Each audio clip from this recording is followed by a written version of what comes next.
Hey guys, do you want to know how to save some money on one of the most common rig modifications there is and learn some new skills along the way? We're going to talk about it coming up.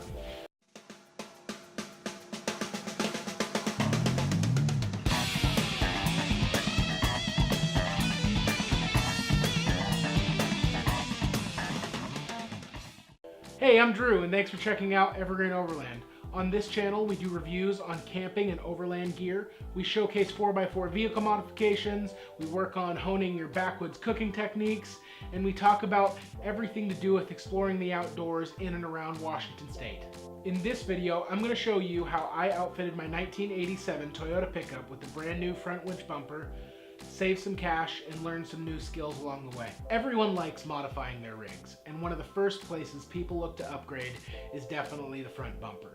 Going with a new aftermarket front bumper can give you better approach angles on obstacles. It can give you a place to mount an aftermarket winch. It supplies you with stronger, more durable recovery points. And let's face it, it just looks cool and is a lot more rugged and can handle the abuse of going off-road. With most vehicles, there are different brands, styles, and options to choose from. But sometimes when you're dealing with older rigs, it can be difficult to find a bumper that is still in production. Luckily for me, there are still a decent number of companies who still offer aftermarket support for the older Toyota pickups. So you can find different kinds of bumpers. You can find bumpers that are completely ready to go. They ship from the factory, ready to be bolted onto your rig. You can find bumpers that come from the factory or the fabricator that need to be finished by powder coating or painting or however you choose, and you kind of do the final fit and finish on it. But to save some money and more importantly, learn some new skills along the way, I opted to go with a weld together kit from Northwest Trail Innovation. I really liked the plate design style bumpers that they offered for my truck, and looking up their reviews on different forums, I found nothing but positives. So I called up their owner, Corey. He walked me through the different options and accessories you can choose from, and I placed my orders. It didn't hurt that they were a local Washington company. It helps when you're shipping something that's 70 to 100 pounds to be as close as possible. They actually have a relationship with Fastenal to ship their products to your local Fastenal location for easy, convenient, cost-effective pickup. Luckily, I have friends willing to show me the ropes and work for beer. I bet if you look around for local 4x4 overlanding groups, there's somebody there who's willing to show you the ropes as well. Once the shipment came in, I loaded everything up and headed over to my buddy JB's place to start some fabrication. We were going to have his brother Rick do the finish welding, but first we needed to get a base to work with. We made sure we were working on a nice level area and tacked the sides onto the backing plate.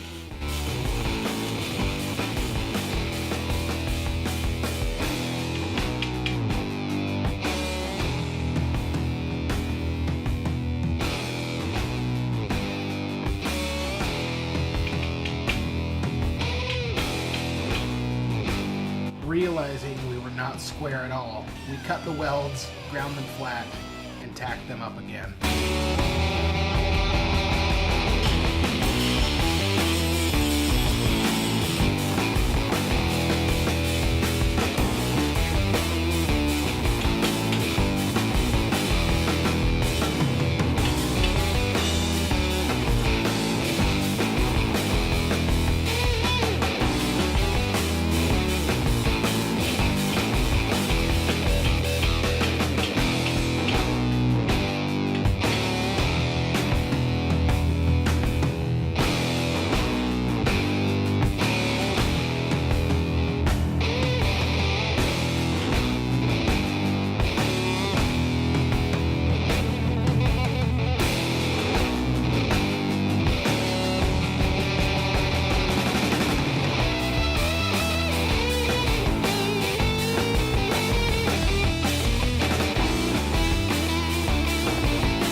Next, we went about measuring out and attaching the two recovery points.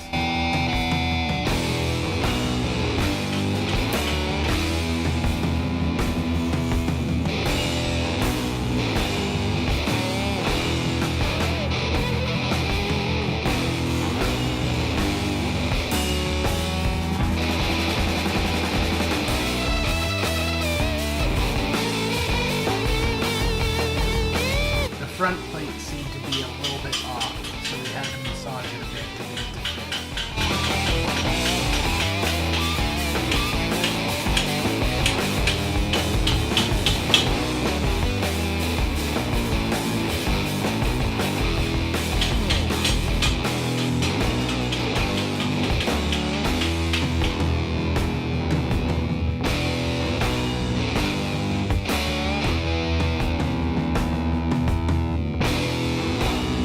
JB started us off by laying down the first real beam of the project.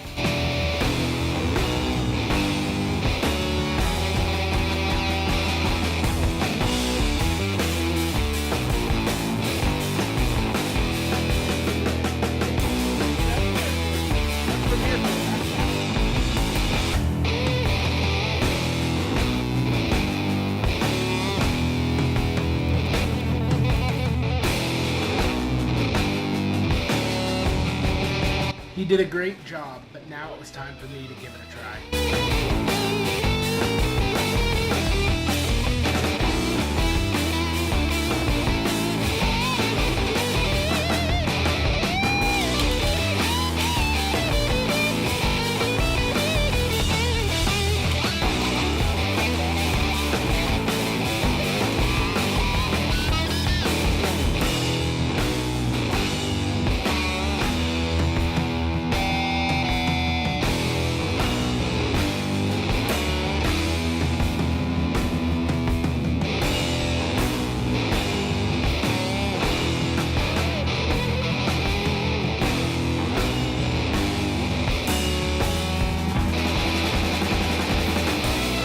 For my first time welding, I don't think it turned out half bad, but I decided to leave the rest of it to the professionals and soak up their knowledge vicariously through them as we went along.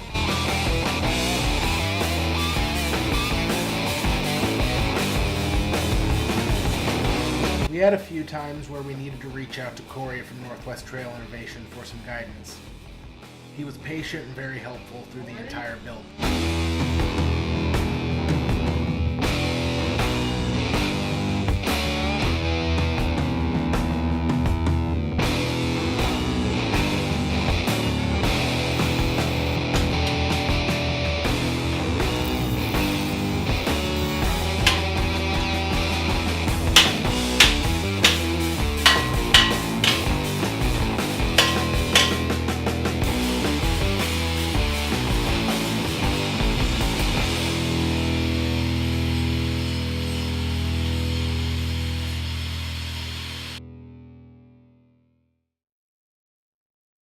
Day 2 was well underway, and it was time to call in Rick to help do some of the finish welding.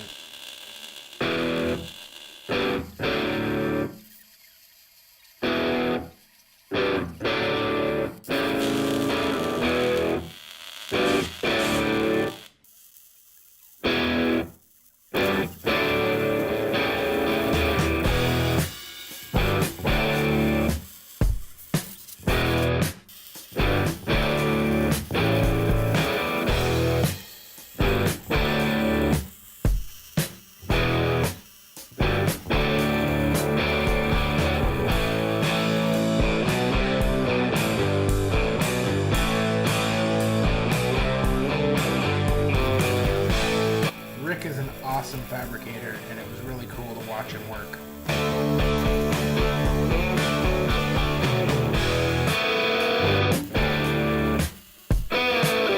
If you look in the background, you can see the truck and the optional frame reinforcement bracket that we already attached from Northwest Trail Innovation.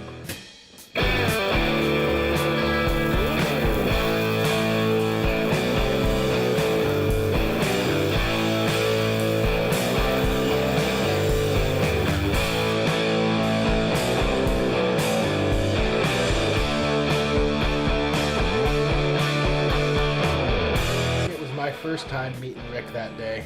We ended up connecting over our favorite band Tool and of course, beer.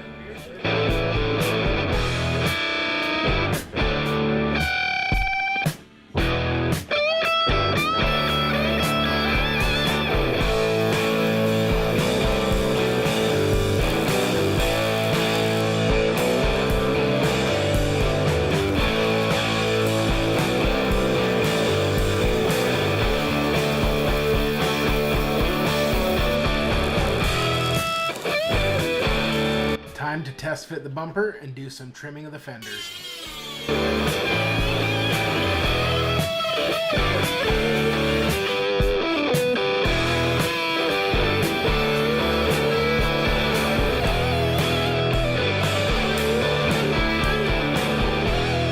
From there, we started work on aligning and tacking on the rest of the plate pieces.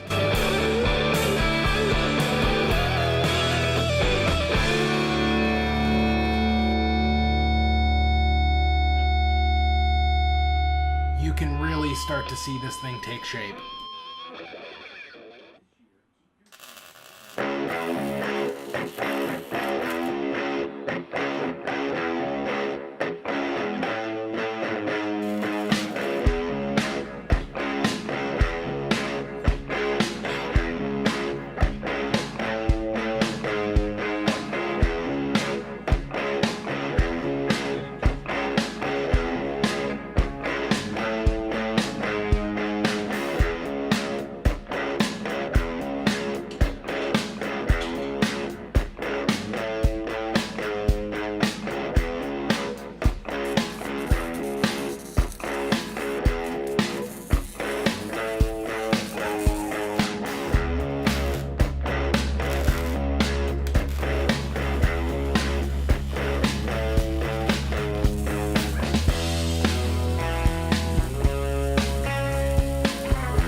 Rick did a really good job on this bumper, and I tried to preserve his welds wherever I could and wherever it made sense. Sadly, all these welds on the front had to be ground down so that the corners looked right and flowed smoothly.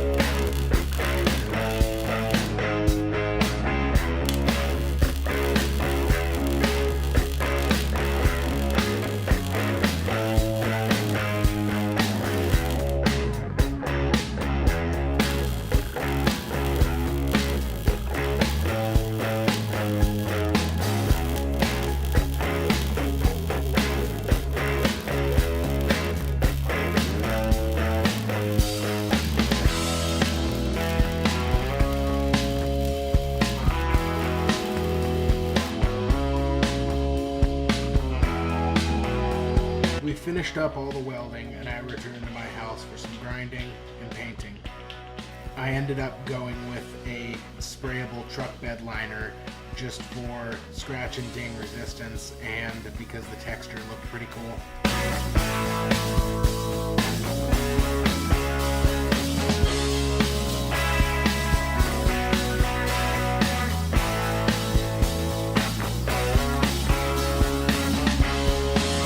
We still hadn't decided on an angle to mount the stinger hoop to, so rather than let this thing rust, I opted to paint everything but that top plate and then just come back and finish paint it later.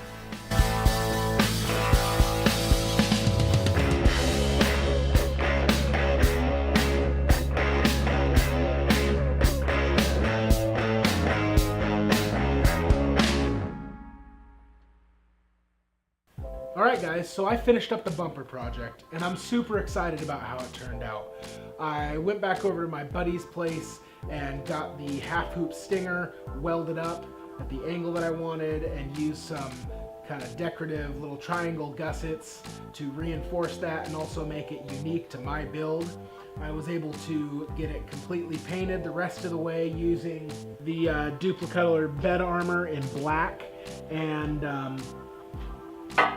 that turned out really well. I think it's cool. I like the texture of it. I like that it's matte and not shiny so that it's not going to show scratches as much, and I'll be able to probably, I'm assuming, touch it up as I do, you know, incur trail damage here and there much more easily. Another thing I was able to do is purchase a winch from a local 4x4 supply shop. It's a Warren VR 8,000 pound winch.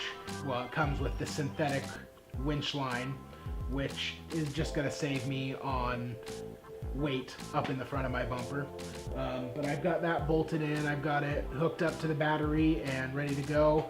Spooled it out, spooled it back in properly, and it's ready to get its first tugging on whenever that does happen on the trail. Another thing I did was buy some cheap 3" by 3", or they're like 2 1/4", whatever it is, light pods to go in the recesses in the front of the bumper off of Amazon, and there'll be links in the description below to everything that I have. Wired those up to the battery and still need to wire them into the actual cab of the truck. Right now the power switch is just sitting underneath the hood, tucked in to the side paneling a little bit. But all in all, this was a really cool project to take on, and even though I didn't personally have all of the skills and tools and knowledge to complete this project by myself, it was great, you know, having the friends around me and the group around me that kind of showed me the ropes and gave me some guidance and really did an awesome job at making this thing come together. And I encourage you to maybe, you know, get outside your comfort zone here and there and take on some of these type of projects for yourself. Usually what I find is there's a lot of people out there that are willing to kind of help you along your way in learning, as long as you are there to ask the questions and put in the time yourself. So if you enjoyed this video, please hit the like button below. If you want to see more videos like this, please hit the subscribe button. You can follow me on YouTube at Evergreen Overland, or you can follow me over at evergreenoverland.com as well. Thank you for watching.